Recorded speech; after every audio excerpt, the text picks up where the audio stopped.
Pues bueno, vamos a continuar con la última mesa de hoy, que es sobre obesidad y enfermedad renal crónica. Que la obesidad, de la misma manera que, igual que la diabetes, está creciendo exponencialmente y además de forma alarmante en población pediátrica, ¿no? Y entonces esto, pues todos sabemos todas las comorbilidades que asocian la obesidad y la importancia que tiene.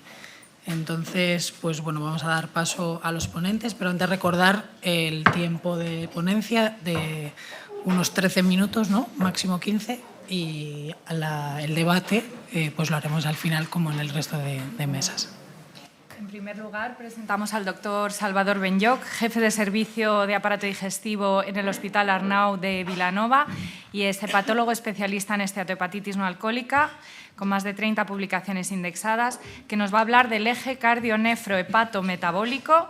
NASH hay que valorarlo en la enfermedad renal crónica. Muchas gracias, Marta. Bueno, ¿qué hace un hepatólogo, ¿no? En una reunión de nefrólogos? Lo vais a ver ahora mismo. Os voy a hablar de hígado graso y voy a intentar que después de esta charla a lo mejor podáis cambiar un poquitín vuestra práctica clínica. Y ahora veréis por qué. El hígado graso, vamos a empezar por la definición, ¿no? Es, como dice la palabra, hígado graso no alcohólico, es depósito de grasa en los hepatocitos en un paciente que no tiene otras causas de depósito de grasa, pues no bebe alcohol, no ingiere fármacos esteatogénicos, no tiene trastornos hereditarios. ¿Qué nos queda? El síndrome metabólico en un paciente con factores de riesgo metabólico. Y por eso el cambio de nombre al que estamos asistiendo. Desde el año 2020 estamos proponiendo un cambio de nombre más etiológico, que es enfermedad hepática metabólica o sus siglas en inglés MAFLD. Es hoy por hoy la enfermedad hepática metabólica el trastorno más frecuente que vemos en consultas, como de hipertransemiana y será una causa creciente de cirrosis. Fijaos la prevalencia de este trastorno.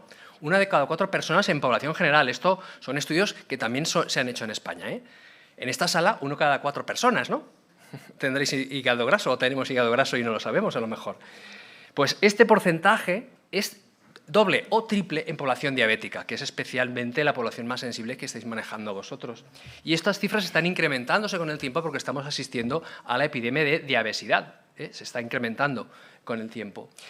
Esta enfermedad es muy prevalente, pero también es muy importante porque la primera causa de mortalidad en pacientes con enfermedad hepática metabólica es la cardiovascular. La segunda, la neoplásica y la tercera, la hepática. Y el dato más importante, que esta mortalidad está asociada a la fibrosis. Podéis ver en estas gráficas, aquí tenéis un metaanálisis a la izquierda en el cual incrementos en el estadio de fibrosis producen incrementos proporcionales en la mortalidad global, cardiovascular, neoplásica y hepática, repito. El hígado graso no alcohólico abarca un espectro, ¿no? Un paraguas de manifestaciones que van desde la grasa simple hasta la cirrosis, pasando por diferentes estadios de inflamación o fibrosis. La esteatosis es, como digo, grasa no inflamada. El 80% de los pacientes se quedan en ese estadio, pero un 20% evolucionan.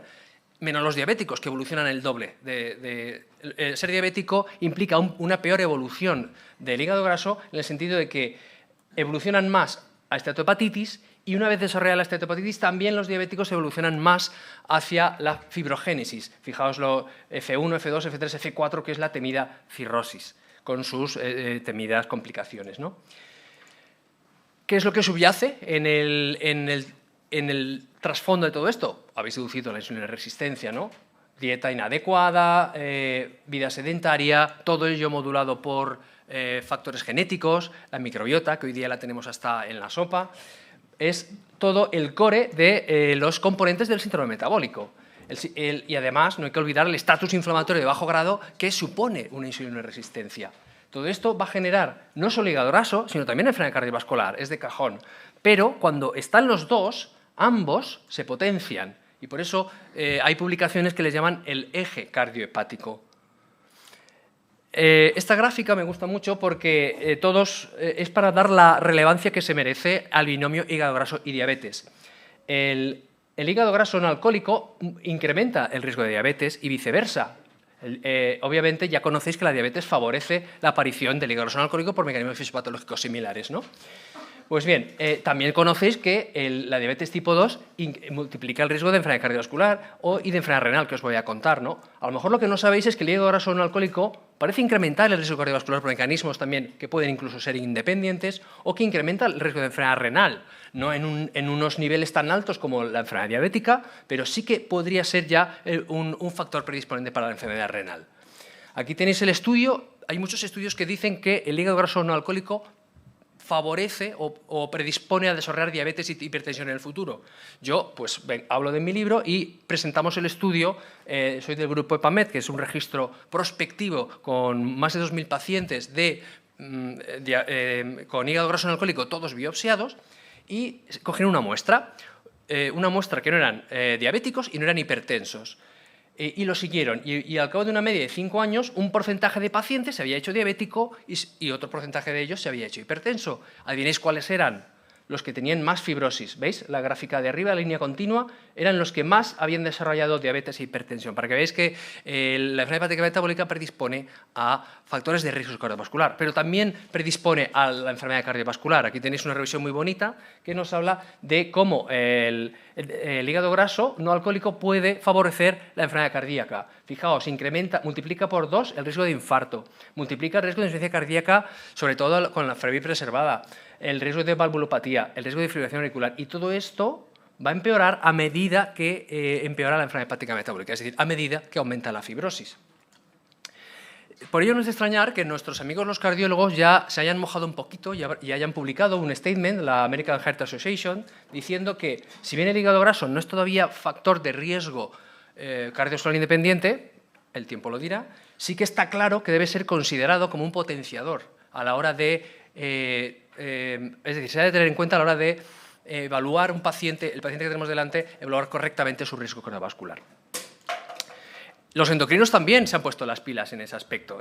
Aquí tenéis que la ADA desde hace algunos años está haciendo, no solo es la ADA del 23, ya desde el 2016 está diciendo que el hígado graso no alcohólico podría ser una comorbilidad de la diabetes. Estamos hablando no solo de hepatopatía, no sería una nefropatía diabética o una retinopatía diabética, sería como una hepatopatía diabética. Y fijaos cómo ya recomiendan las guías ADA de 2023 un screening de hígado graso no alcohólico, NAFLD en inglés, anual, en la visita inicial y también anual. Además, los endocrinos americanos, que son muy activos en este campo, también han publicado una guía propia de hígado graso no alcohólico. Tenemos una, los hepatólogos, y otra, los endocrinos. En el fondo van a la par, porque los objetivos, como ahora veremos, que se marcan las guías de práctica clínica, es la prevención de la enfermedad cardiovascular y la prevención de la enfermedad hepática. Fijaos que también recientemente publicado el abordaje integral, el consenso de la SEN de abordaje integral de personas con diabetes tipo 2, ¿veis cómo ya incluye una foto, una diapositiva, una figura sobre buscar y estratificar al paciente con esteatosis hepática metabólica? Lo estratifica con el FIB4, que ahora os explicaré, que es un marcador no invasivo de fibrosis. Hasta ahora os he hablado de la interacción entre la enfermedad hepática metabólica, la diabetes, la enfermedad cardiovascular, el eje cardiohepático, triángulo cardiohepatometabólico. Aquí, obviamente, va a faltar el cuarto actor, la enfermedad renal. Y por eso podemos complicar más el nombre y llamarlo eje cardiohepatometabólico o el nombre que queráis que lo bauticemos. Todavía no hay un consenso. Hay una base fisiopatológica común. El hígado graso no alcohólico. Esto es una publicación, hay muchas publicaciones, pero os pongo dos. Fijaos, esta, cómo el MAFLD desarrolla enfermedad cardiovascular, esta explicaría cómo el MAFLD desarrolla enfermedad renal. No se ve muy bien, pero los mecanismos que subyacen fisiopatológicos son muy similares. Son similares en cuanto a adiposidad visceral, incremento de la dislipemia aterogénica, del síndrome metabólico de los factores de riesgo metabólico, una liberación de factores protrombóticos, un daño endotelial, una liberación de citoquinas proinflamatorias y un predominio de las antiinflamatorias, y este quizá es el nexo común. Es como una enfermedad sistémica.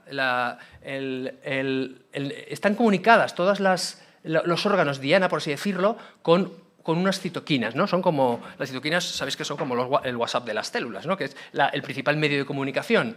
En el caso de las citoquinas proinflamatorias, fijaos que suben, y en el caso de las antiinflamatorias bajan, y esto es común. Fijaos que cuando hay estudios que dicen que tienen ese mismo perfil de citoquinas todas estas enfermedades, para que veáis que podrían ser las diferentes manifestaciones de la misma entidad nosológica, ¿no? ¿Pero esto tiene repercusión a nivel clínico? Pues sí. Hay muchos estudios que han intentado relacionar la enfermedad hepática metabólica con la enfermedad renal. No da tiempo a verlos todos, pero sí que os voy a poner los más importantes. Aquí tenéis un ejemplo.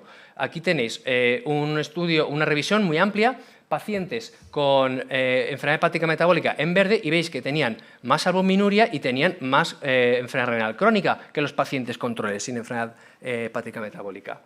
Y luego el dato interesante es que en pacientes con biopsia hepática, que es el diagnóstico FETEN de NASH, los estadios de fibrosis se empezaron a correlacionarlos con el descenso del filtrado glomerular, y se vio que descendía progresivamente a medida que se incrementaba el estadio de fibrosis. Y esto, para lo que muchos estaréis pensando, era independiente de otros factores de riesgo claramente metabólicos que predisponen a enfermedad renal crónica. Aquí, esto es visto desde el punto de vista del riñón en esta diapositiva. Pacientes con nefropatía diabética confirmada por biopsia. Estos hicieron un estudio, es un estudio asiático, pero hicieron rápidamente un estudio midiendo otro marcador no invasivo, que es el NFS, y veis cómo aquí, en la gráfica de la izquierda, los pacientes con MAFLD tardaron menos tiempo en llegar al end-stage renal disease que los pacientes con sin MAFLD, perdón. Y luego, esto se replicaba cuando teníamos en cuenta la fibrosis. Los pacientes con scores de fibrosis, NFS estoy diciendo, más altos, tardaban menos tiempo en llegar a la enfermedad renal crónica terminal que los pacientes con scores de fibrosis más bajitos. Hay 5 metaanálisis que yo sepa, no he podido encontrar más, que evidencian la relación entre la enfermedad hepática metabólica y la enfermedad renal crónica. Por evidente cuestión de tiempo, solo os voy a hablar de uno, el más importante, el que se ha publicado en la revista de mayor impacto, que es el del GAT del 2022. Es muy rápido, veis claramente que se van hacia la derecha, favoreciendo que el hecho de que la enfermedad hepática metabólica favorece la enfermedad renal crónica. Estos son 13 estudios de cohortes de diferentes países, y tras una media de seguimiento de 9,7 años en general, obviamente los pacientes con MAFLD desarrollaron más enfermedad renal crónica, independientemente de otros factores conocidos de riesgo de enfermedad renal. Y esto parecía que era peor en pacientes con fibrosis avanzada. Fijaos la diferencia, ¿no? Si la hazard ratio que tenemos aquí de NAFLD versus controles es de 1,43, esto se multiplica hasta niveles insospechados cuando tenemos que comparar pacientes sin fibrosis y pacientes con fibrosis, para que veáis que lo más importante es la fibrosis. Por tanto, si os queda clara la idea que lo más importante es la fibrosis, podremos analizar el riñón mirando el hígado. ¿Podemos abrir una ventana al riñón desde el hígado? ¿Con el objetivo de qué? El objetivo de identificar pacientes para una intervención temprana, si no tampoco sirve, ¿no? Si no lo podemos identificar. ¿Qué pacientes vamos a identificar? Los pacientes con mayor fibrosis, que es lo que os he estado diciendo hasta ahora. Las formas de medir la fibrosis en digestivo tenemos, pues, obviamente, la biopsia hepática, que es invasiva, y por eso ha habido una explosión en los últimos 10 años de marcadores no invasivos, pues analíticos, técnicas de imagen, habitualmente se utilizan de una forma secuencial, primero un test no invasivo sencillo, luego otro un poquito más complejo, hasta llegar a la biopsia si es necesario. En principio, vosotros tendréis que utilizar los más sencillos, ¿no? Para no complicaros la vida. Ya nosotros utilizaremos los más complejos. Hay 3 que se han publicado y que están muy validados en el hígado graso no alcohólico, que son el NAFLD Fibrosis Score, el FIB4 y el EPAMED Fibrosis Score, que es el que hemos desarrollado en el grupo EPAMED y que es bastante fiable para predecir. Todos estos scores son fáciles de calcular, se ponen las variables, fijaos el FIB4 que es sencillo, edad, plaquetas y transaminasas, se ponen los valores en una calculadora online o bien la que se descargue, que hay aplicaciones que la descargan al teléfono, y nos da un valor. Ese valor, si está por debajo de un punto de corte bajo, es un punto de corte con alto valor predictivo negativo de no tener fibrosis. En el caso del FIB4, el punto de corte es el 1,3 o 2 en mayores de 65 años. Si nos da por encima del punto de corte alto, mucha posibilidad de tener fibrosis porque tiene un alto valor predictivo positivo. Ya hay estudios que han corrido y al publicarse estos índices, dicen, vamos a hacer, estos son los asiáticos y han hecho rápidamente unos estudios, aunque son retrospectivos, pero la cantidad de pacientes es bastante buena, y veis cómo han correlacionado el FIB4 en pacientes que no tenían enfermedad renal con el riesgo de desarrollarla en los siguientes años. Entonces, ¿qué han hecho? Veis cómo el FIB4 mayor de, aquí he puesto el punto de corte alto, aquí el punto de corte bajo, pues en ambos estudios son resultados bastante superponibles, ¿no? Los pacientes que tenían una mayor incidencia acumulada de desarrollar enfermedad renal eran los que tenían un FIB4 elevado. No hace falta irse de países asiáticos, también tenemos un estudio español, es un estudio de vuestros compañeros nefrólogos del 12 de octubre, que es un estudio modesto, pero ya les salió significativo. Con 102 pacientes diabéticos, les calculan el NFS, no utilizaron el FIB4, utilizaron el NFS, y vieron que los pacientes que tenían un NFS más elevado tardaban menos tiempo en desarrollar enfermedad renal. Y por eso ya incluso se atreven, con buen criterio, a sugerir que la fibrosis hepática debería estar incluida en el panel de evaluación global de riesgo cardiovascular de los pacientes con enfermedad renal crónica, sobre todo si son diabéticos. Los nefrólogos, bueno, esto es el consenso que nos habéis pasado a todo el mundo, ¿no? Que es el consenso de nefrología. ¿Cuándo hay que cribar la enfermedad renal? Pues bueno, aquí a lo mejor el año que viene podéis cambiar y añadir además los pacientes con hígado graso. Pero bueno, es un poco osado decirlo, pero vosotros sabéis lo que queráis. ¿Qué es lo que podemos hacer hoy por hoy en el hígado graso no alcohólico? Bueno, hoy por hoy, desafortunadamente, no tenemos fármacos específicos para el NASH, pero ya os adelanto que habrá en los próximos 2-3 años, porque hay mucho ensayo, hay más de 100 ensayos en marcha actualmente, con fármacos que ahora veremos que todos conocéis. Hay dos claros objetivos: disminuir riesgo cardiovascular y disminuir riesgo hepático. Estos objetivos, el disminución del riesgo cardiovascular, obviamente vosotros sabéis más que yo y tenéis que ayudarnos con los GLP-1 y SGLT2, controlando muy bien la dislipemia, la hipertensión. Hoy por hoy las medidas higiénico-dietéticas es la piedra angular del tratamiento. Las medidas higiénico-dietéticas de dieta, ejercicio, que ahora nos explicará también Felipe Isidro, es lo que mejora mucho a nivel histológico la fibrosis. A medida que va perdiendo peso el paciente, van mejorando ciertas características histológicas del hígado. Primero mejora la esteatosis, luego mejora el NASH, luego mejora la fibrosis. ¿Qué pasa con la función renal? ¿Mejora? Pues sí.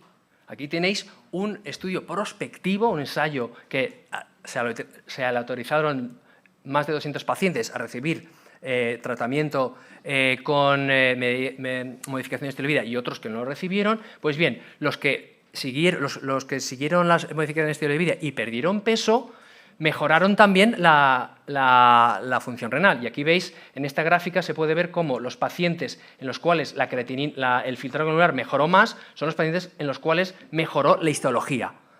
Y esto era independiente de otros factores de confusión que ellos controlaron.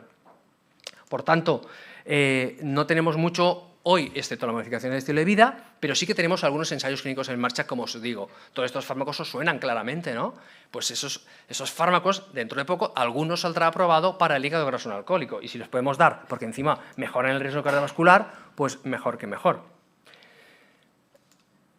Obviamente, el paciente con enfermedad hepática metabólica no es un paciente digestivo, es un paciente metabólico, es una enfermedad sistémica, necesitamos la ayuda de todo, es un abordaje holístico y necesitamos la ayuda de todos, estando en la base la atención primaria y enfermería. Os podría proponer este algoritmo, a ver si logro cambiar vuestra práctica clínica. Nefrología, tened en cuenta la enfermedad hepática metabólica o NAFLD. Tras excluir otras causas de esteatosis, que es sobre todo el alcohol, os recomiendo hacer una evaluación no invasiva con FIB4 como un método inicial y bastante útil de estratificación de pacientes. Ese FIB4 por debajo de 1,30, mucho valor predictivo negativo de que no tiene fibrosis significativa, tranquilidad y no tiene mucho riesgo hepático y tampoco tiene mucho riesgo cardiovascular. No lo he dicho, pero el FIB4 también hay estudios que lo correlacionan con el riesgo cardiovascular en cardiología. Un FIB4 entre 1,3 y 2,7 sería un riesgo intermedio. Ojo, el riesgo hepático nos lo deriváis para que nosotros estudiemos mejor a ese paciente y ver si es verdad o no que tiene fibrosis significativa. Y un FIB4 de 2,7, ojo que este paciente no se puede escapar. 2,7 implicaría alto riesgo hepático y alto riesgo cardiovascular, en el cual hay que actuar enérgicamente, intensificando las medidas de control de factores de riesgo cardiovascular. Nosotros ya nos encargaremos de estratificar mejor a ese paciente. Nosotros también estamos concienciados y buscamos enfermedad renal en pacientes con enfermedad hepática metabólica, y esto tiene que ser un flujo, estas dos cajas tienen que ser como una unidad de un flujo con buena comunicación, ¿no?, entre ambas especialidades. Mensajes clave para meter en la mochila y llevar a casa. La enfermedad hepática metabólica no solo es una enfermedad del hígado, es una enfermedad sistémica. La disfunción renal y eventos cardiovasculares en la enfermedad hepática metabólica podría ser independiente de la obesidad y otros factores de riesgo.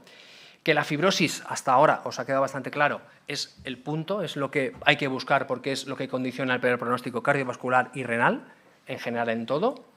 El FIB4 os lo recomiendo como herramienta de cribado, y que esto tiene que ser una oportunidad para mejorar el pronóstico de nuestros pacientes. Como dice el doctor Gorriz, hay que ser proactivos. Y el mejorar el hígado graso puede prevenir la enfermedad renal crónica, y si podemos tener tratamientos adaptados a ambas enfermedades sería ideal, ¿no? Si podemos dar un fármaco que pueda mejorar la enfermedad hepática metabólica y además la enfermedad cardiovascular, pues mejor que mejor. Y por eso esto es una oportunidad de trabajar conjuntamente diseñando algoritmos interdisciplinares, por supuesto adaptados a la idiosincrasia de cada centro. Muchas gracias.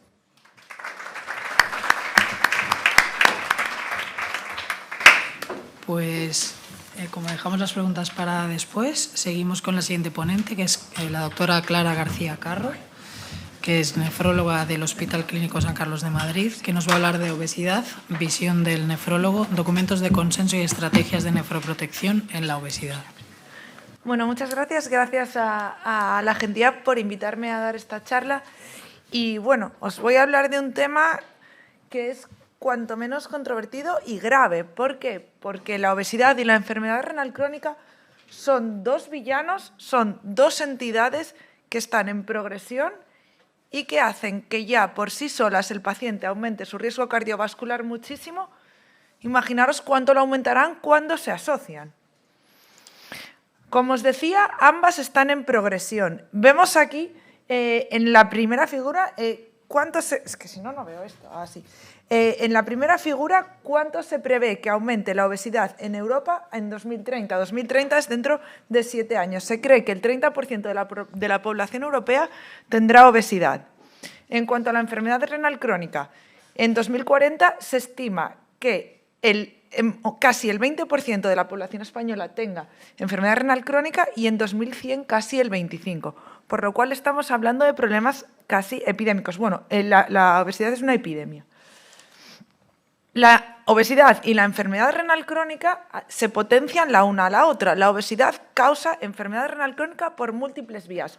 No vamos a pararnos a explicar toda la fisiopatología de la enfermedad renal crónica por la obesidad, pero a grandes rasgos los efectos que produce la obesidad en el riñón son, por una parte, hemodinámicos, por otra parte, todos los efectos, todas las condiciones intermedias entre la obesidad y la enfermedad renal crónica, como son sobre todo la hipertensión y la diabetes, pero cada vez más, como nos acaba de comentar Salvador, otras entidades como la enfermedad hepática, o como puede ser EPOC, etc. Además, el efecto que tiene la obesidad a nivel neuroendocrino, principalmente a expensas de la hiperinsulinemia, provoca inflamación, lo cual promueve la enfermedad renal crónica. Hay efectos anatómicos por la propia grasa perirrenal, al igual que la grasa epicárdica que nos comentaba Almudena, y por el efecto de la lipidogénesis y por la inflamación que esto produce. Tenemos los nefrólogos un problema importante ya de base, es que los médicos que tratan la obesidad no somos nosotros, evidentemente, y esos médicos que tratan la obesidad, bien sean internistas, endocrinos, se encuentran con un problema, y es que en obesidad es más difícil detectar la enfermedad renal crónica. ¿Por qué? Porque la creatinina sérica tiene una menor validez para estimar el filtrado en esta población. Tenemos que irnos a mediciones con cistatina o cuando queremos hacer estimaciones tiene que ser con cistatina creatinina, que es lo que más se ve que se correlaciona con el ioexol en pacientes con enfermedad renal crónica. Además, y al igual que la creatinina sérica, los cocientes de albumina creatinina y proteína creatinina en orina son menos válidos, precisamente porque hay una mayor excreción de creatinina, entonces infraestiman. Y en pacientes obesos tenemos que irnos para detectar la proteinuria o la albuminuria a orina de 24 horas. Estas dos entidades hacen que para los compañeros que tratan obesidad la detección bien hecha de la enfermedad renal crónica en el paciente obeso sea más difícil. Por nuestra parte, como nefrólogos, detectar la obesidad en nuestra población también es difícil. Todos conocéis la definición de obesidad. Hay varias que acepta la OMS, un aumento de masa grasa mayor del 25 en varones, mayor del 35 en mujeres, que esto no vale, vale en cierta manera, pero cuando se cogen estas definiciones, estaba leyendo ayer que el 87% de las mujeres italianas mayores de 60 serían obesas con esta definición, por lo cual parece que flojea un poco. El IMC sabemos de sobra que no es un buen medidor porque solo valora peso, pero no valora lo que, valga la redundancia, pesa en ese peso. Es agua, es grasa magra, es masa magra, es grasa. La obesidad por IMC se define con un IMC mayor de 30 y también se puede utilizar el perímetro de la cintura, mayor de 102 en hombres y mayor de 88 en mujeres. Pero ninguna de estas tres definiciones son buenas, menos aún en enfermedad renal crónica.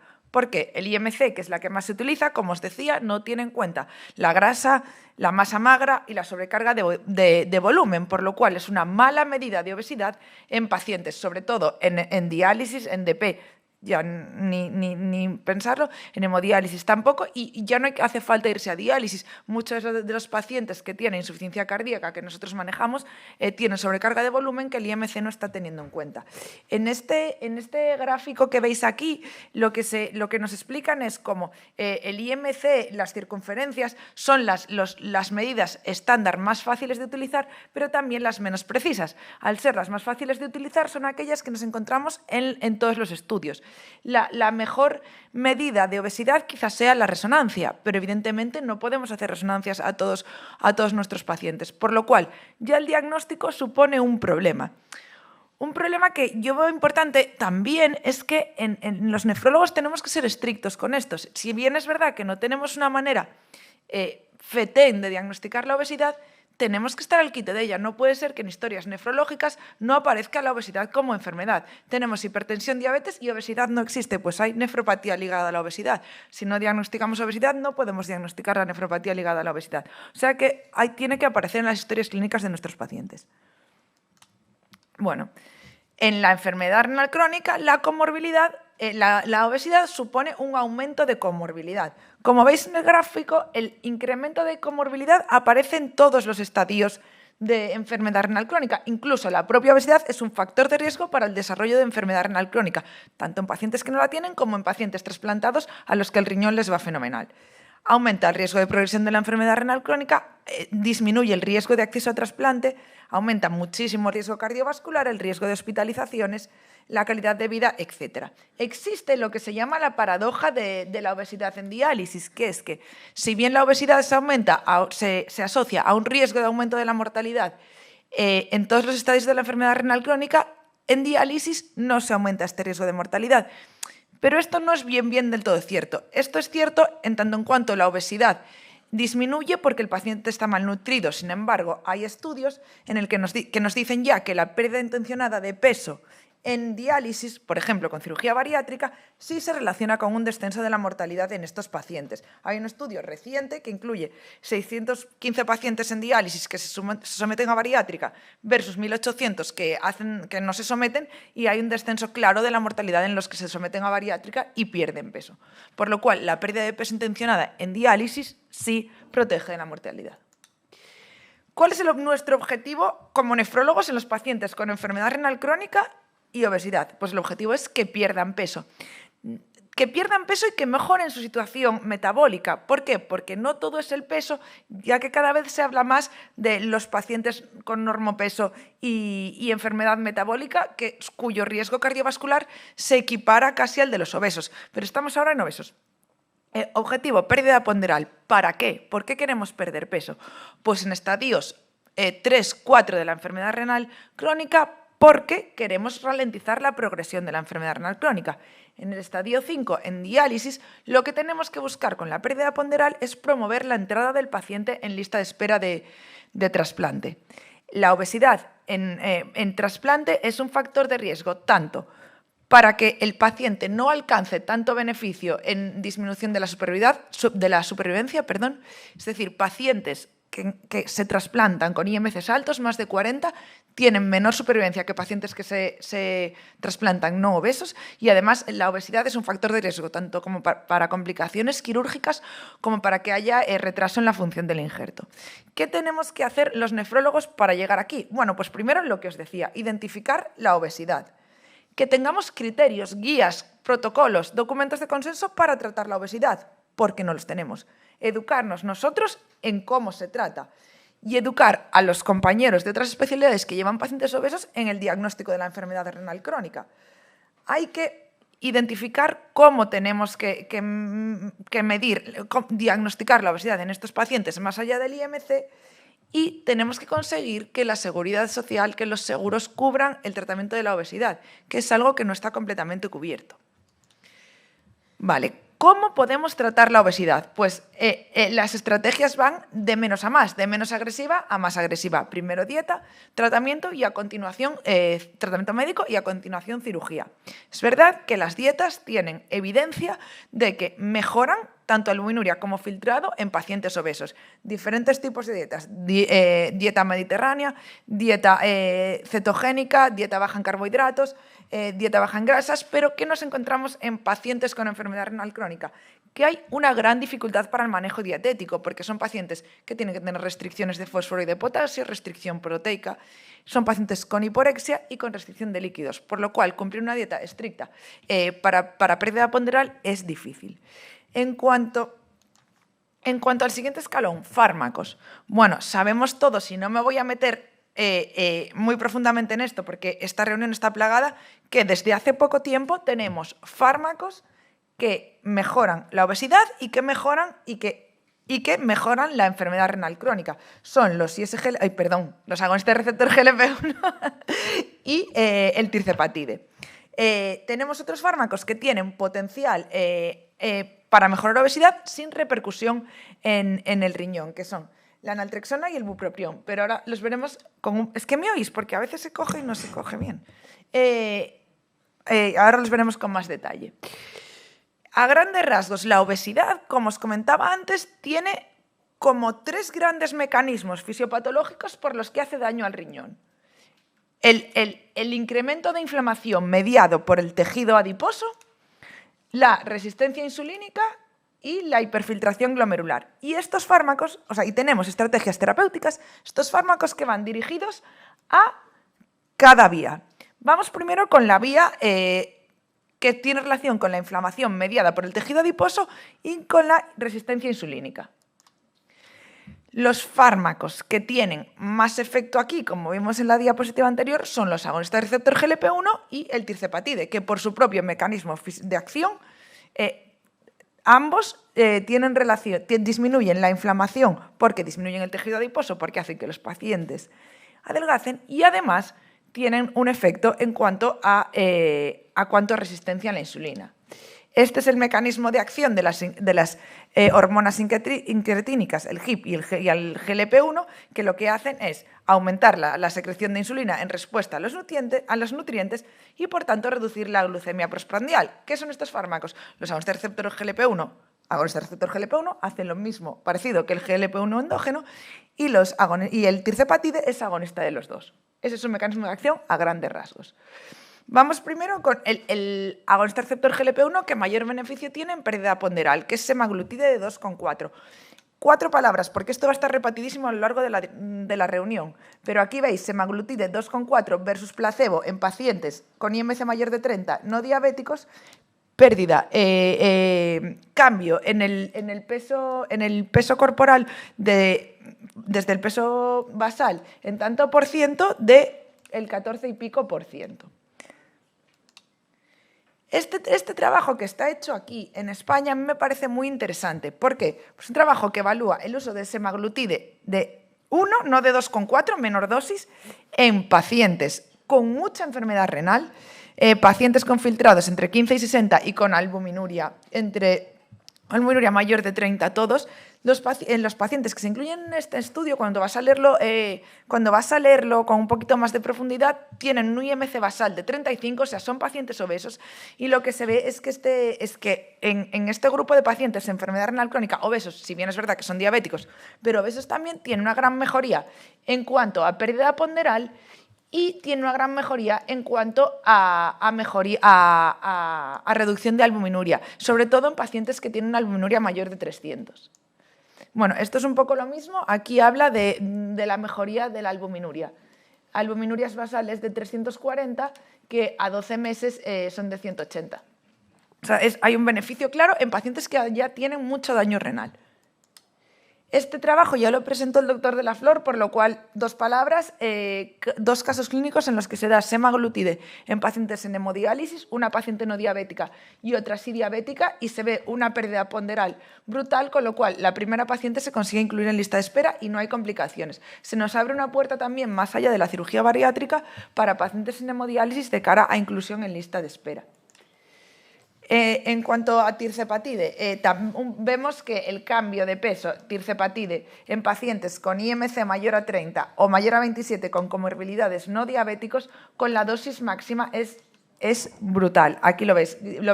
Cambio en el tanto por ciento de peso basal, menos 22%.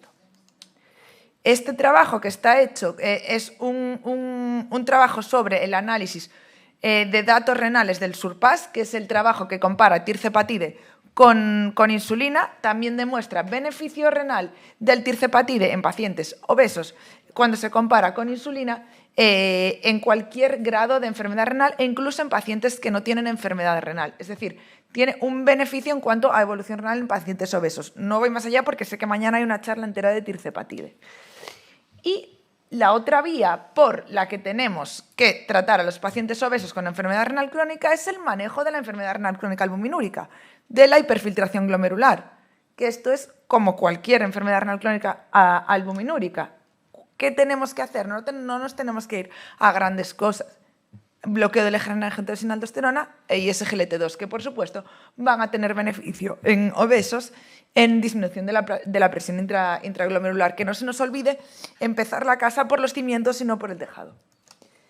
Tercer escalón terapéutico o tercera manera de tratar obesidad en el paciente con enfermedad renal crónica es la cirugía.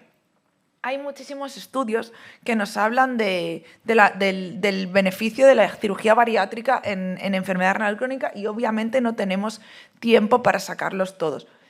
Pero os voy a hacer un resumen de lo que está publicado más recientemente. Estas son las 4 técnicas quirúrgicas más frecuentemente utilizadas: la gastrectomía sleeve, el bypass en Iderrux, la banda gástrica y la derivación biliopancreática. Estas 2 son las que más se utilizan, el sleeve y la Iderrux son las más utilizadas actualmente. Vale, este trabajo es un ensayo clínico randomizado. Randomiza a pacientes obesos con diabetes y con presencia de enfermedad renal, albuminuria mayor a 30, a Iderrux versus tratamiento médico, y los sigue a 24 meses. Vemos aquí que abajo que los pacientes tienen una albuminuria de en torno a 70 en los 2 grupos, son 49 pacientes en los que se optimiza tratamiento médico y 51 pacientes a cirugía bariátrica y que tienen filtrados glomerulares bastante buenos. El beneficio es claro en cuanto a remisión de la albuminuria para la cirugía bariátrica, aquí lo veis clarísimo, y también hay beneficios en cuanto a glicada y en cuanto a colesterol, pero el truco de este trabajo es que está hecho entre 2013 y 2016. Cuando te lees el trabajo con un poco de profundidad, sí que dice que los pacientes están tratados según recomendaciones de la ADA de 2019, pero a mí me llama la atención que estén tratados según recomendaciones de la ADA de 2019 cuando empezaron en 2013. No lo sé, por lo cual creo que tenemos que ver qué pasa ahora con los nuevos tratamientos médicos. Si ahora hay en marcha un estudio sobre en pacientes con enfermedad renal crónica estadio 3 o mayor, cirugía bariátrica versus tratamiento médico, y hay que ver qué pasa con los nuevos tratamientos. Clara, tendrías que ir acabando. Vale, pues nada, la función renal, mejoría filtrado en cualquier estadio en los pacientes hiperfiltradores. La cirugía disminuye la hiperfiltración y esto es importante también que la cirugía bariátrica disminuye su efectividad, es decir, los pacientes en estadios de enfermedad renal más avanzados pierden menos peso que pacientes con características similares sin enfermedad renal. Esto es importante de cara a plantearnos que si hay que hacerla, quizá hay que hacerla en estadios más precoces de la enfermedad renal.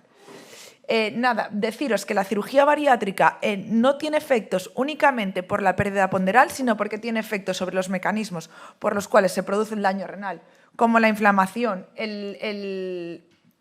la inhibición del RAS, la resistencia insulínica y la disminución de la inflamación, ya lo dije, pero que es un tratamiento que obviamente no está exento de complicaciones y tampoco de complicaciones renales, como el fracaso renal agudo en el posttrasplante y diselectrolitemias. Fracaso renal agudo sobre pacientes que estamos hablando ahora con enfermedad renal crónica, que no es un paciente con un riñón buenísimo.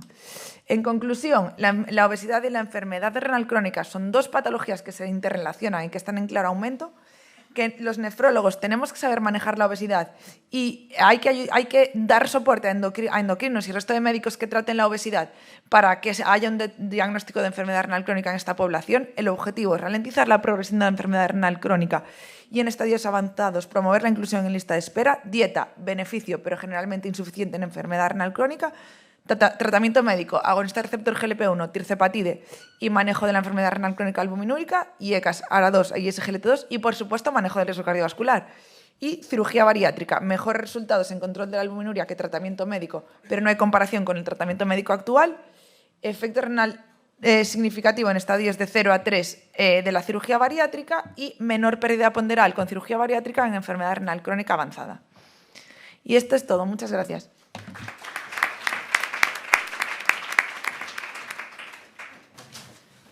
Presentamos la última charla del día. El doctor Felipe Isidro, catedrático en ejercicio físico y salud, CEO de Physical Exercise and Health Consulting, nos va a presentar la charla Ejercicio físico en la diabetes, beneficios y cómo implementarlo. Muchas gracias. Esta, supongo, la presentación. Me van a permitir que sea un poco disruptivo en los minutos que voy a estar. Voy a lanzar mensajes muy directos, todos matizables, pero creo que en el ejercicio hay que decir las cosas claras y no irnos por el buen rollismo, ¿sí? De hay que moverse, bueno, el paciente se tiene que mover, tiene que hacer algo, y vamos a intentar definir qué es lo que vamos a hacer. Muchísimas gracias, estoy disfrutando un montón. Con respecto al hígado graso, siempre lo había visto, en mi ignorancia, como una consecuencia. Nunca había pensado en esta patología como una causa de enfermedad renal, de progresión de enfermedad renal per se. Lo he entendido bien. Sí. Esto, en principio, lo tenemos que atribuir, o sea, si es independiente a los otros factores de riesgo de progresión de enfermedad renal.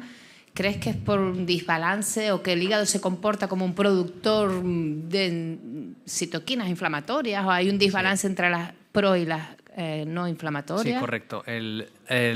Lo disruptivo de la charla es eso, que siempre se pensaba que el hígado tenía grasa por culpa de todo el síndrome metabólico, toda la insulino-resistencia que le rodeaba, hasta que han empezado a salir estudios diciendo que no, que el hígado graso sí que es verdad que ahí está producido por la diabetes y todo eso, pero cuando aparece un hígado graso es como si se activaran a la exageración las citoquinas proinflamatorias que ya van circulando y ese estatus inflamatorio de bajo grado lo multiplica por 10 o por 15, ¿no?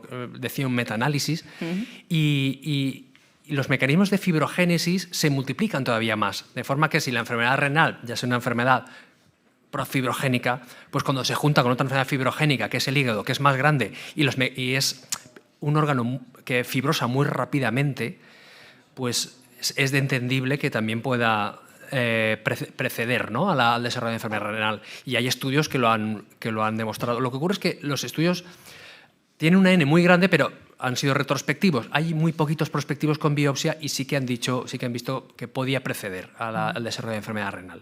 faltan más estudios todavía. Es que me parece un mensaje fundamental. Sí. Y luego lanzo así una pregunta que supongo que la podremos resolver con unos vinos esta noche o no, pero no sé si las sociedades de nefroendocrino, cardio-digestivo también estamos haciendo las presiones suficientes donde haya que hacerlas, porque desde mi punto de vista no sé dónde hay que hacerlas, o sea, desde mi papel en el mundo, para que los GLP-1 se abran y se trate la obesidad como una enfermedad. Creo que esta es la mesa donde tenemos que saltar estos gritos. Sí. Aquí solo estamos científicos, básicamente, y no sé en qué puertas tenemos que tocar para que la obesidad, que Clara, ahí no estoy de acuerdo contigo con la frase que has dicho de la obesidad, los que tratan la obesidad, creo que todos, ¿no? Claro. Todos tenemos que tratar la obesidad. Antes era una cosa que el endocrino ya se peleara con esa señora, pero es que es un problema de todos y que nos concierne a todos, y no sé si alguien tiene alguna varita mágica para que se abra y que el doctor Morillas podría perfectamente responder, ¿no? Porque él... El micrófono, por favor. Bueno, no sé, yo creo que igual que se hacen unidades cardiorrenales, ¿no? Que ahora está tan en boga, es que igual nos tenemos que plantear que, o sea, si la obesidad la va a tener en unos años el 30% de la población y la enfermedad renal crónica es algo tan prevalente, tenemos que empezar a unarnos, es lo que dices tú, en trabajar juntos, porque yo no sé, o por lo menos yo en los hospitales en los que trabajé hasta el momento no tengo evidencia de que haya tanta conexión nefroendocrino, nefrounidades de obesidad. Y creo que es algo que es importante y que tenemos que promover, porque es lo que dices tú, quizá de la unión hace la fuerza, que las cosas estén mejor, sí.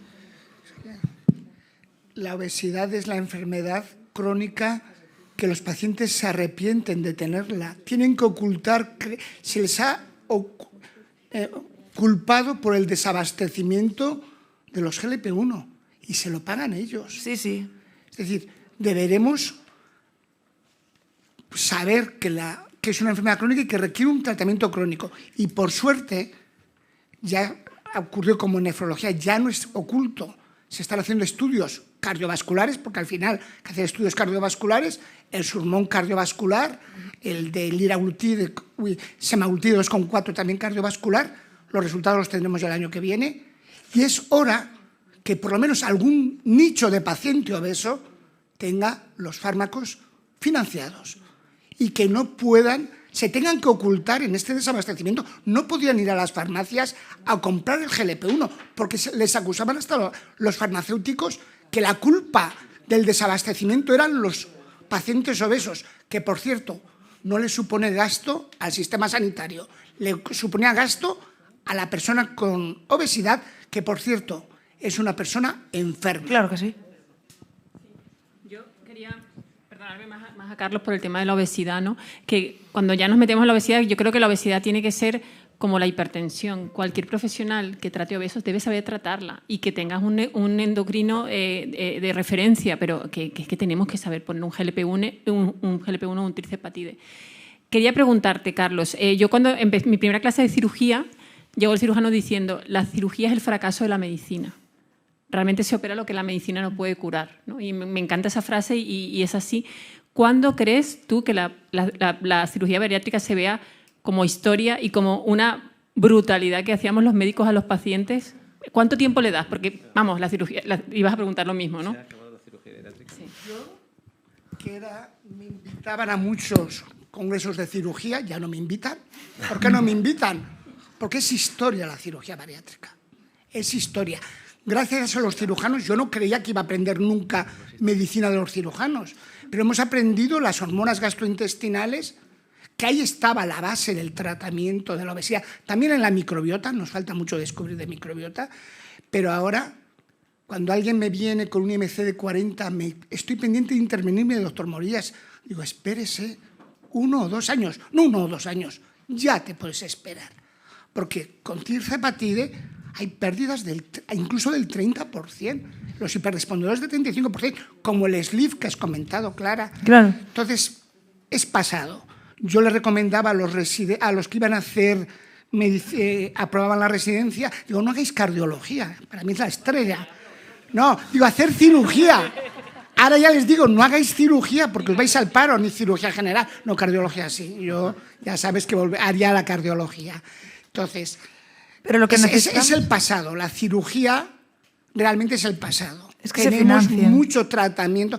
Por desgracia, es que solo podemos tratar a la gente con un buen nivel económico. Y la obesidad la afecta a los niveles socioeconómicos medio-bajos. Yo no estoy tan de acuerdo porque en este país, o sea, realmente cuando yo hablo con los pacientes, y esos pacientes con obesidad han hecho una carrera de gasto al herbolario, al nutricionista. Hoy me decía una persona que le puse semaglutida, dice, doctora, me gastaba 39 euros a la semana unas gotas de herbolario. Tú multiplicas 39 por 4 semanas, te sale más caro que el semaglutide. Lo que quiero decir es que ese concepto del que el paciente no se puede pagarlo, por lo menos ofréceselo y ¿qué te voy a contar a ti? Pero que yo que trabajo en la pública, poco paciente obeso, que es una enfermedad perversa, porque mientras que más la estudio me parece más perverso porque el organismo cuando ve que estás perdiendo peso se encarga de que no lo pierdas, entonces te protege, la leptina se vuelve loca, todo. Entonces, realmente hay que ayudar a esa gente porque yo realmente como cardióloga nunca me he sentido que ayudo más a un paciente que al paciente obeso que le pongo, en este caso SEMA, que es lo que hay. Creo que siempre hablamos de empoderar al paciente. Le debemos decir la situación, las reglas del juego actual, no debemos mentir. Si es obeso, no tengo que mentir que es diabético, porque cuidado, el gran hermano va a observar que mientes y a lo mejor estás haciendo un delito y cuidado. Las reglas del juego no las pongo yo, lo pone el sistema sanitario. Yo te digo lo que hay. Os lo digo también para pacientes obesos con una enfermedad renal crónica. No pongáis que es diabético porque es un delito, estás mintiendo. Yo lo veo, hay gente que dice, es que por hacer el favor al paciente, las reglas no las pongo yo. Yo te intento empoderar, te explico lo que hay y tú, si no puedes pagarlo, pues probablemente ahora Felipe nos dirá qué tipo de ejercicios, que por cierto no lo sé pautar bien, porque nos falta saberlos pautar, igual que nos falta buenos nutricionistas, pues ese es el fracaso. Falta de ejercicio físico y falta de una dieta adecuada y de profesionales que sepan prescribirlo. Que es la base de la salud, ¿no? La nutrición y el moverse.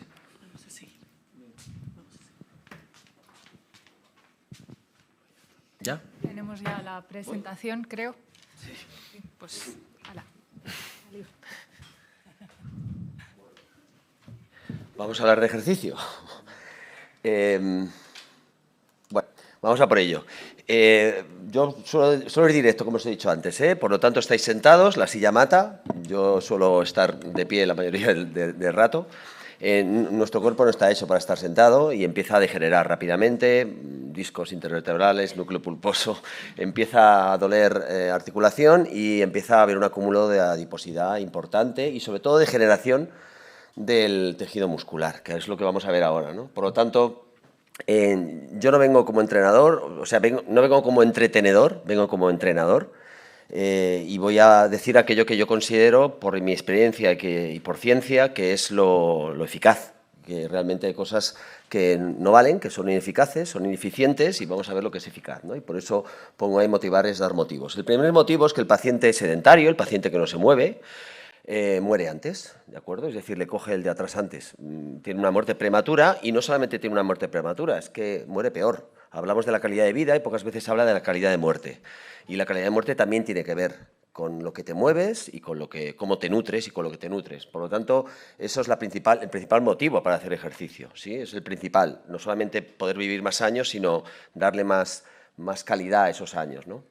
Y no me sirve sacar a pasear al perro. Sacar a pasear al perro es bueno para el perro, pero en principio no es significativo, no va a tener beneficios significativos. Es evidente, es una perogrullada que será mejor que estar en el sofá, eso ya lo sabemos todos, respirar es mejor que no respirar, pero en definitiva no me crea unos beneficios adecuados, significativos y eficaces, ¿no?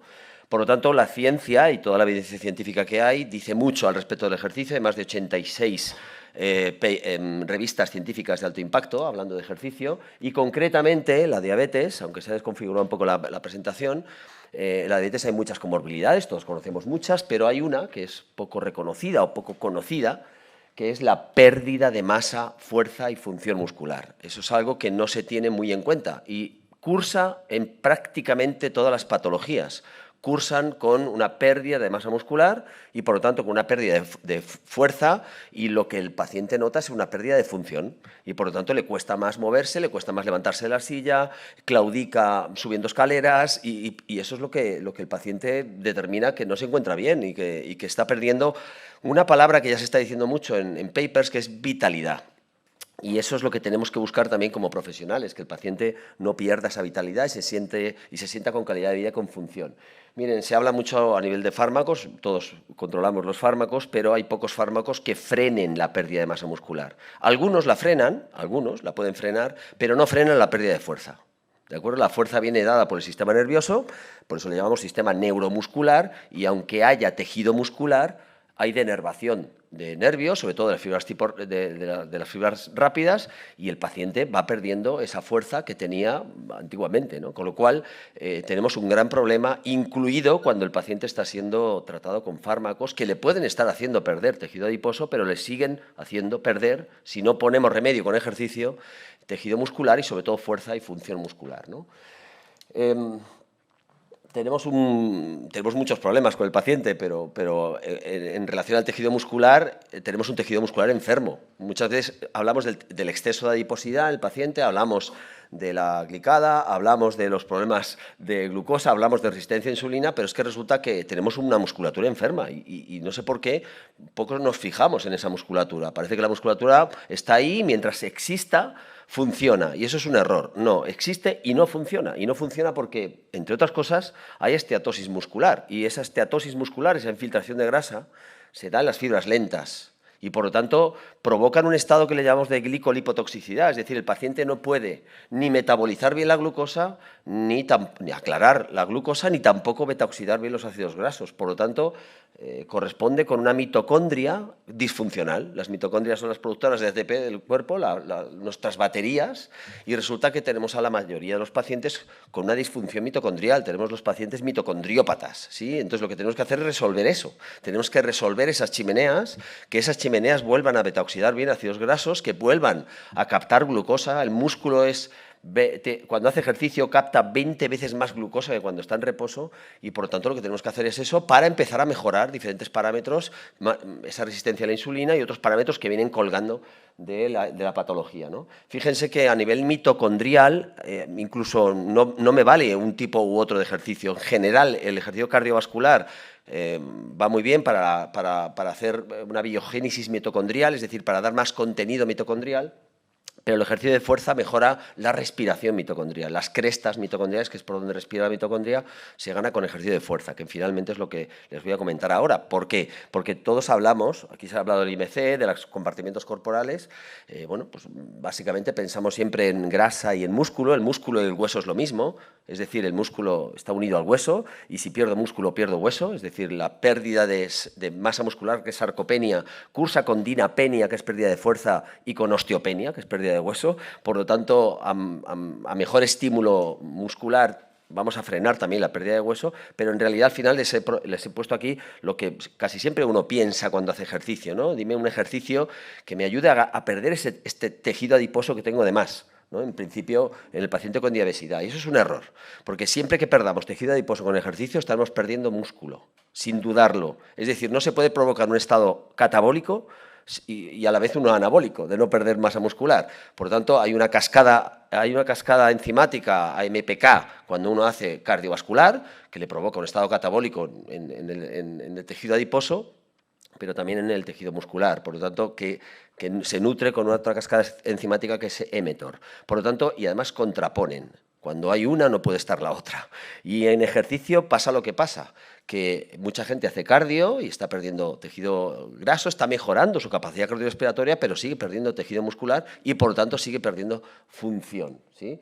Y por consejo que les doy, y además la evidencia científica está lográndolo ya, está concluyéndolo, es que debe ser el tejido muscular el que realmente sea nuestro objetivo en ejercicio, en el paciente con diabetes, con diabesidad, y también en el paciente renal. Nosotros estamos trabajando con pacientes en diálisis y estamos trabajando fuerza, intradiálisis, ¿sí?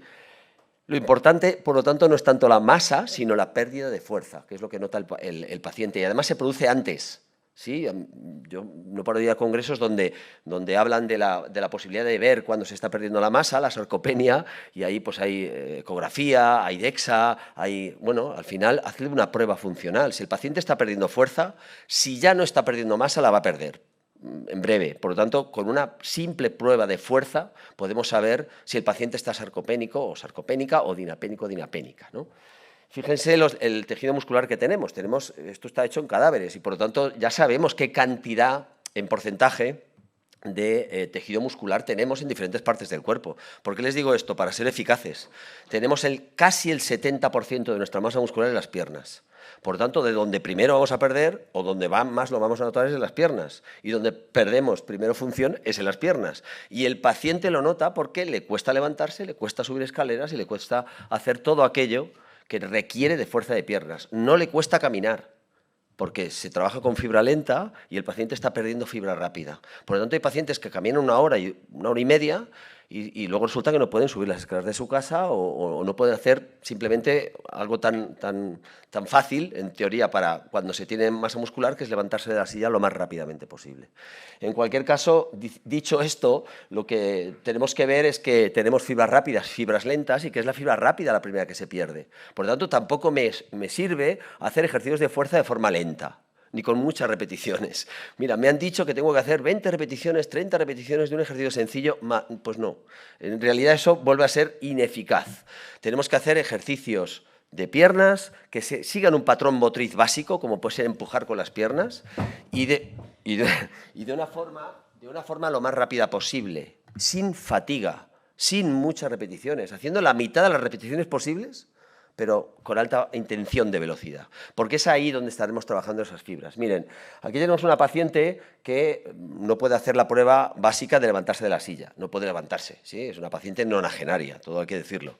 Pero esta paciente, después de unas sesiones, es capaz de levantarse de la silla sin ayuda, ¿sí? Y eso es ganar calidad de vida, y eso solo se consigue haciendo ejercicio, y haciendo ejercicio de fuerza, y trabajando en esos ejercicios ese gesto, que es el de levantarse de la silla. Y otra cosa no me sirve eso hecho de la manera correcta, ¿sí? Hay una prueba que es levantarse de la silla. Claro, muchos dirán, bueno, ¿y cómo sé yo si mi paciente tiene una pérdida de fuerza significativa? Pues miren, hay una prueba que es levantarse de la silla con los brazos cruzados en los hombros 5 veces, ¿sí? Si el paciente no puede levantarse 5 veces, ya sabemos que está mal. No hace falta, yo trabajo con metabolopatías y trabajo con obesidad grado 3. Yo cuando veo entrar un paciente por la puerta ya sé cómo está. Yo ya sé cómo está, no hace falta pasarle el IMC ni pasarle un DEXA. Yo ya sé que tiene un exceso de adiposidad y según lo veo llegar ya sé si tiene un problema de sarcopenia y pérdida de fuerza. Solo por la manera de andar, solo por la manera de sentarse. Esto es como si un calvo llega a un dermatólogo y el dermatólogo está media hora mirándole la cabeza, lo sienta y dice, mire, es usted calvo. Bueno, pues hemos perdido media hora, porque yo ya lo sé. Entonces, a veces perdemos mucho tiempo en diagnosticar algo que se ve a simple vista. Y lo digo porque, bueno, podemos intentar también hacerlo de cara a que el paciente vea que hay una objetividad y cómo va a progresar, ¿sí? Pero si un paciente tarda más de 10 segundos en levantarse 5 veces de la silla, si no se puede levantar 5 veces ya está mal, y si tarda más de 10 segundos también está mal, ¿sí? Por lo tanto, hay que colocar allí el ejercicio, hay que hacer algo de ejercicio. No me sirve ninguna otra cosa. Es que no me sirve ni la nutrición, debe ser adecuada, pero es que no va a mejorar la función de la nutrición, ni ningún fármaco va a mejorar la función más que el ejercicio, ¿sí? Dicho lo cual, les propongo un test muy sencillo, porque claro, llevan aquí 1 hora y media sentados, yo estaba ahí de pie, pero claro, deben tener una flexión lumbar, ya deben estar hechos polvo. Con lo cual, vamos a intentar levantarnos con una sola pierna, los brazos en cruz, se tiran un poquito para atrás, que no hay ningún problema, todos... Y van a intentar levantarse con una sola pierna y aguantar arriba 2 segundos. A ver cómo lo hacen. Primero con una y luego con la otra, claro, tenemos 2. ¿Sí? Primero con una y luego con la otra. Bien, vale. Veo que están la mayoría, están todavía con buena función. Los veo con buena función, aunque veo algunos que en breve van a empezar a tener mala función, ¿sí? Y lo saben. Los que no lo hacen ya la tienen. Los que ya no lo hacen ya es que tienen mala función, porque no lo quieren probar porque saben que a lo mejor ni les sale, ¿no? Simplemente, ¿por qué les digo esto? Porque tenemos que anticiparnos. La medicina preventiva está muy bien dicha, pero hacemos poco de medicina preventiva. Estamos tratando mucho la enfermedad cuando podríamos hacer también muchas cosas anteriores, ¿no? Voy deprisa. Vivimos en un planeta de gravedad y tenemos que vencer la gravedad, no le demos vueltas. Si no, lo que vamos a provocar es que la gravedad, que nos da puñetazos en la cabeza, nos lleva hacia el centro de la Tierra y la gente pues, se va haciendo mayor y va encorvándose y va andando despacito. Y eso simplemente es una lucha contra esa fuerza de la gravedad. Y para eso hay que luchar hacia arriba. Y hay que vencer la gravedad con ejercicios de fuerza.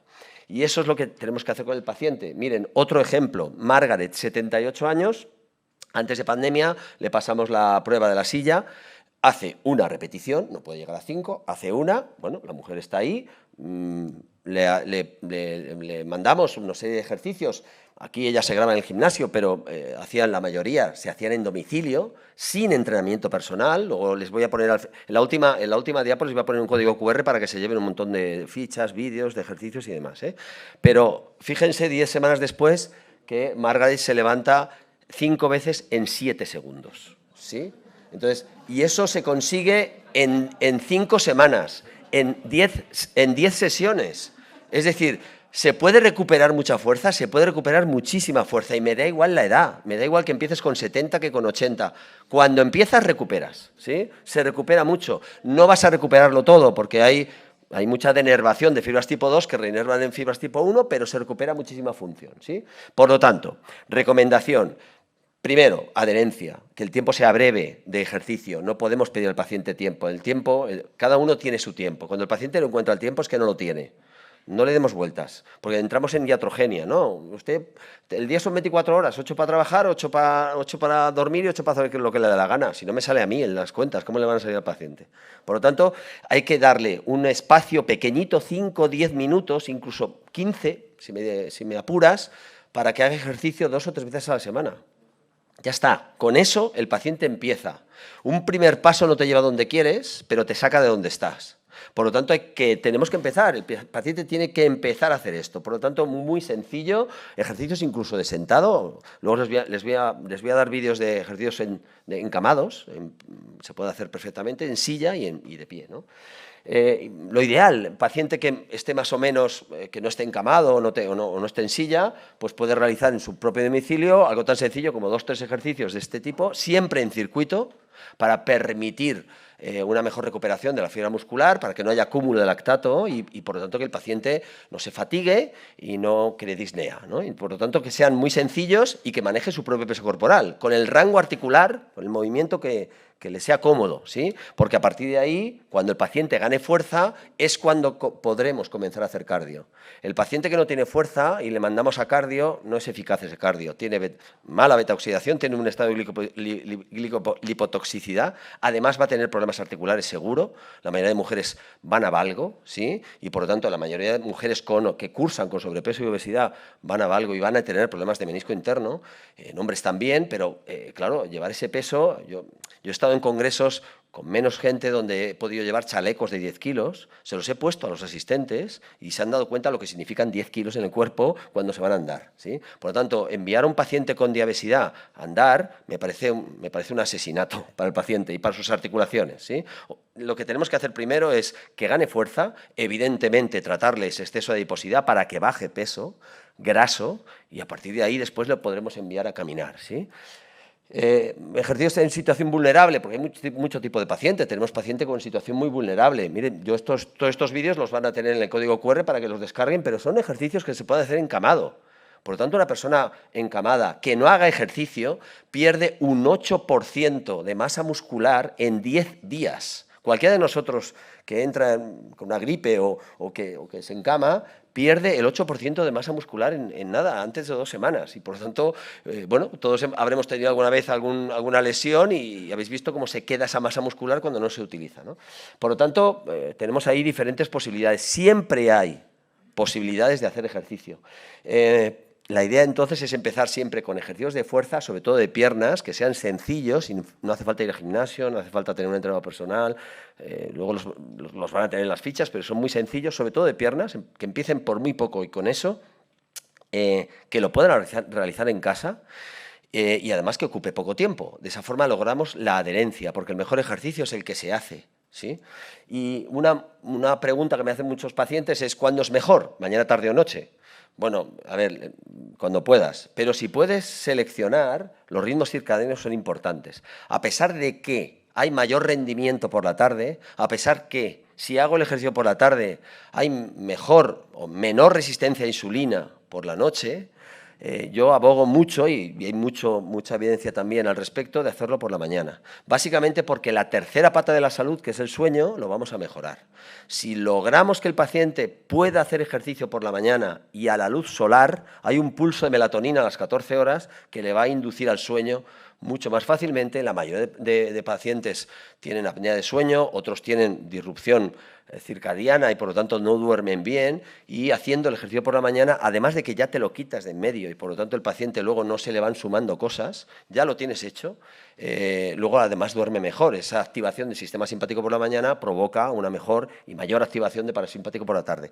Por lo tanto, la idea sería, si puedes, hazlo por la mañana y a la luz solar. Es más, si el paciente es vulnerable, también ya sabemos que los pacientes más vulnerables tienen un pico de actividad también de 10 a 12 de la mañana. Por lo tanto, incluso en hospitalizados, conviene que esa dosis mínima de ejercicio la puedan realizar a esa hora de 10 a 12, ¿no? Y concretamente en personas con diabetes, no en diabéticos, no son obesos, son personas con obesidad, no son diabéticos, son personas con diabetes, no son cancerosos, son personas con cáncer.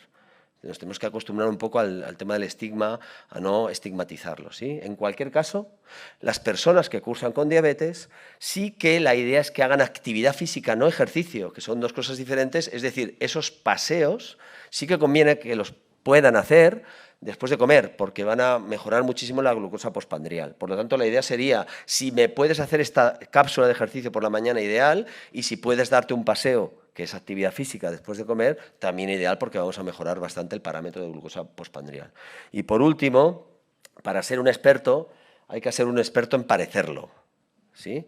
¿Por qué les digo esto? Porque en la medida en que el profesional sanitario tiene un aspecto, el paciente se adhiere más al tratamiento. No estoy hablando de que el profesional sanitario tenga sus causas para estar como tenga que estar. Yo hablo del paciente. Para mí el paciente es el centro del tratamiento, y allí, en aquel artículo de allí, nos está diciendo que el paciente se adhiere más al tratamiento cuando de alguna manera se está creyendo al profesional sanitario que le está recomendando, en este caso, hacer ejercicio, ¿no? El dermatólogo calvo que me dice que me ponga pelo o que me puede hacer un brebaje para pelo puede ser peluquero, pero difícilmente me lo voy a creer, ¿no? Es decir, de alguna forma dejo ahí esto, porque además es cierto que la mayoría de profesionales pasan sentados más del 60% del tiempo. Estamos hablando de casi 7 horas al día. Es que es de lógica. Por lo tanto, la idea es, yo hoy no tengo tiempo de mover a la audiencia, pero en general en otros congresos que tengo más tiempo, los levanto, hacemos sentadillas, hacemos 4 cosas, y siempre les recomiendo al profesional que cuando le hable del ejercicio al paciente y, por ejemplo, le enseñe cómo hacer una sentadilla, que es sentarse y levantarse, pues que haga una sentadilla, que haga una serie de sentadillas al médico, ¿sí? Van a conseguir 2 cosas. Primero, que el paciente no dé crédito, está viendo a su médico que se está levantando, y segundo, te has llevado una serie de sentadilla. Si tienes 20 pacientes, haces 20 series y por lo tanto te pones en forma muy rápidamente, ¿no? Por lo tanto, hay que cuidar primero el profesional sanitario. Esto es un mensaje ya directo para ustedes. El profesional sanitario se tiene que cuidar a sí mismo para poder cuidar a los demás, ¿sí? Yo creo que eso también es importante decirlo en estos eventos, porque estamos cuidando mucho de la gente, pero necesitamos un tiempo para nosotros y necesitamos creernos los mensajes que estamos dando a la población, ¿no? Por eso la pregunta, yo estoy seguro que todos hacen ejercicio regularmente, ¿no? O sea, simplemente lo digo por aquellos que a lo mejor, por alguna excepción, pues no lo hagan.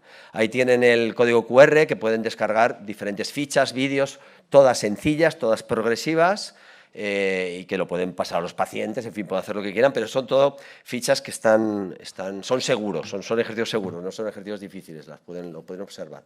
Ahí tienen mi correo electrónico para cuando cualquier cosa que necesiten, pues me la piden y ya está. Muchas gracias,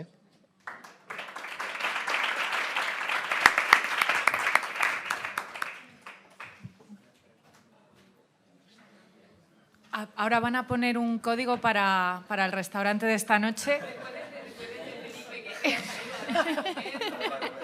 Todo dieta mediterránea, esto está aprobado por nuestros nutricionistas. 2 o 3 preguntas muy rápidas para el doctor Isidro y que nos hemos pasado un poquito de tiempo. Así que... Venga. Sí, una pregunta muy rápida, porque hemos oído hablar de inflamación toda la tarde, que está en el centro, en el meollo de todo.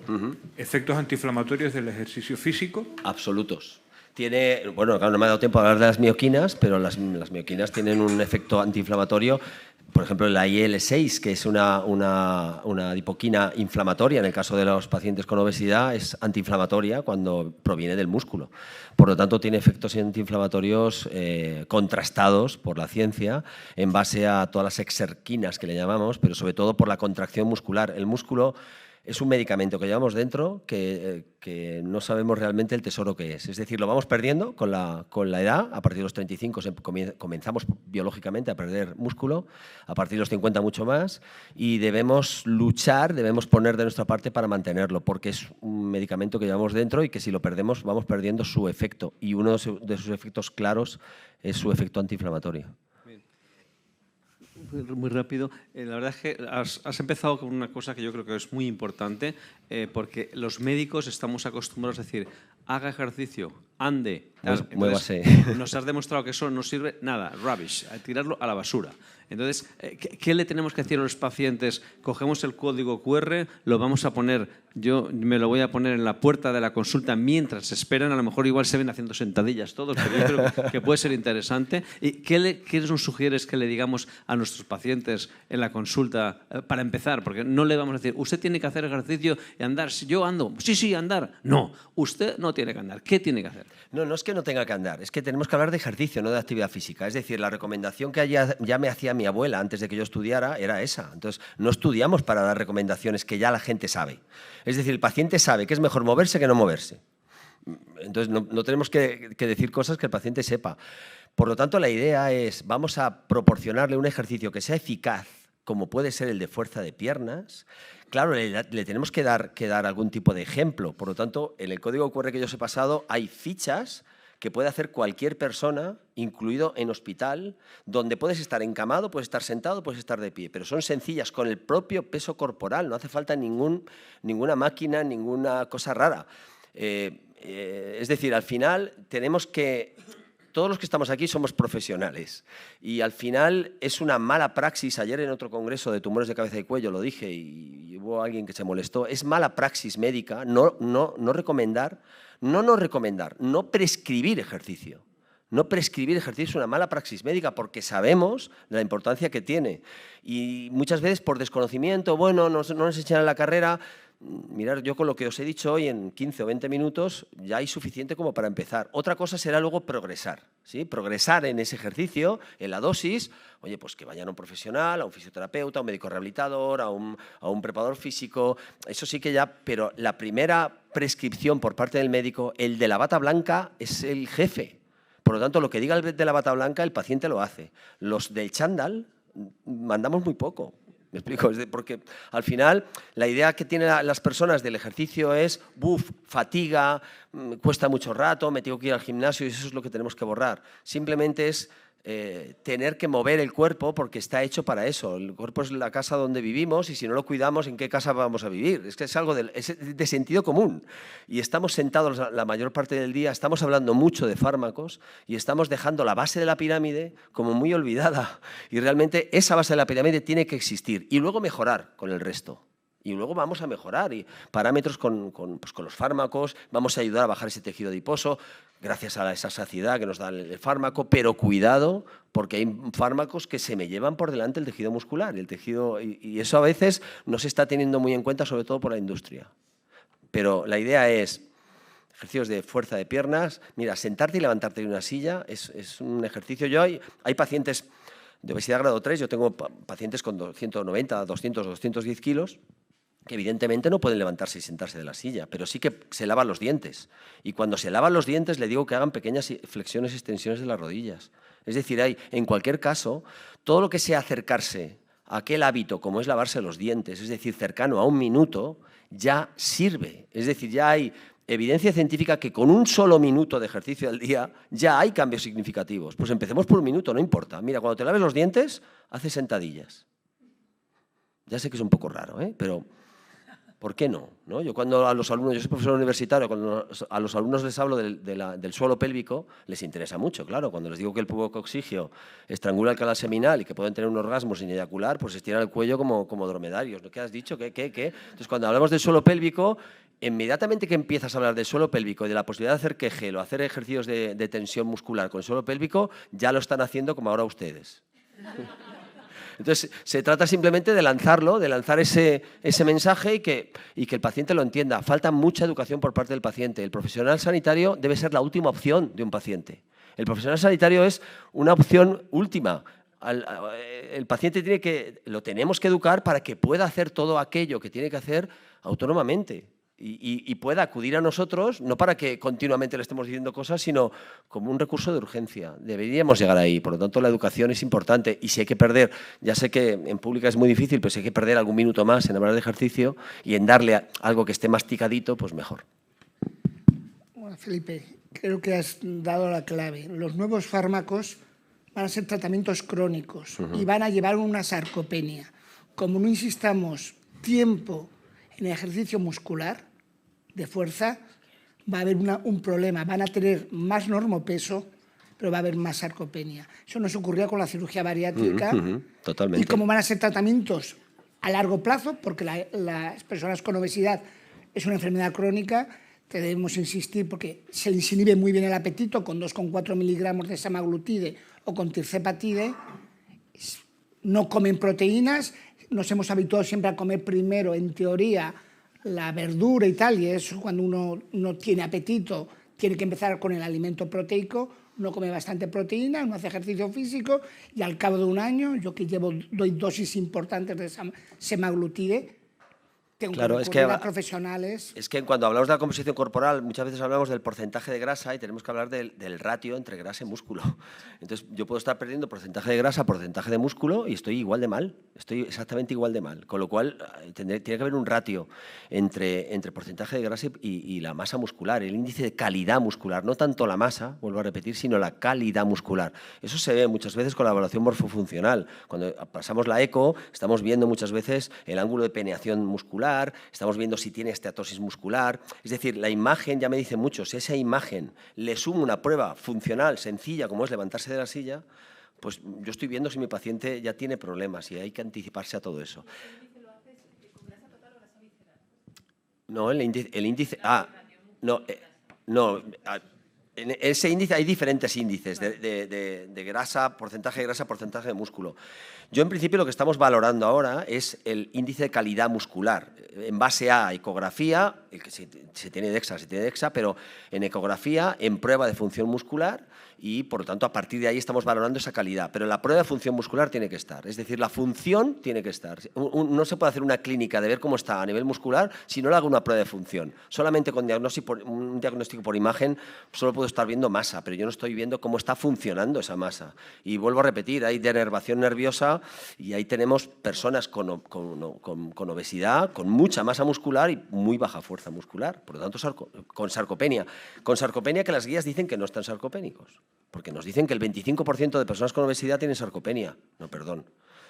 Con dinapenia tenemos el 90% de personas con obesidad. Por lo tanto, no me hables de sarcopenia solamente con una foto. Con una foto yo no sé nada más que lo que está viendo la foto, pero yo tengo que ver cómo funciona eso. Y cuando les hacemos funcionar vemos que están fatal, que tienen una falta de fuerza. Por lo tanto, la dinapenia va muy por delante de la sarcopenia y va a ser la enfermedad del futuro. Es la enfermedad del presente y va a ser la del futuro. Como no hagamos moverse a la población adecuadamente, vamos a tener dinapenias y dinapenias y dinapenias y dinapenias. Viviremos más, pero viviremos peor. Bueno, pues muchas gracias a todos los ponentes. Creo que tendríamos que dejarlo aquí. Muy interesante. Y bueno, ahora creo que es la... Cenar. Ahora cenar. Muy bien.